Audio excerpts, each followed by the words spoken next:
Hello' guys, বহুত দিনৰ মূৰত বিটু মানে ঋতুৰাজ আৰু আপোনালৈ মানে আজি স্পেচিয়েল খানা আমি দেখাম। মোৰ মানুহগৰাকীয়ে বনাই আছে আৰু আমাৰ আজি খানাটোত হৈছে লোকেল চিকেন নহয়, লোকেল মাছ। তো ব'লক চাওঁ কি বনাইছে, কেনেকৈ বনাই আছে। হৌৰা কেনেকৈ বনাইছা গাইজ? এয়া বিলাহীত কি দিছে নাজানো, হালধি দিছে আৰু এইফালে আলু কাটি থৈছে আৰু এইফালে মাছকেইটাত গাইছ মানে অলপ পোহৰত আনি দিছোঁ। এডোখৰ খালে বোলে 3, 4, 5 ফ্ৰাই কৰিলে, একদম ফ্ৰাই কৰিলে আৰু এয়া আদা চাটনি কিবা কিবি দিছে গাইছ। ধুনীয়াকৈ আমি খাম তিনিগৰাকী, আমাৰ দাদাও আছে। ধুনীয়াকৈ খাম, সুখী পৰিয়াল, সৰু পৰিয়াল।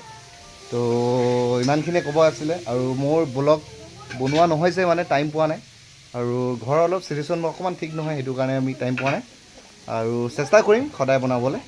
তো আপোনালোকো আগ্ৰহ কি ক'ব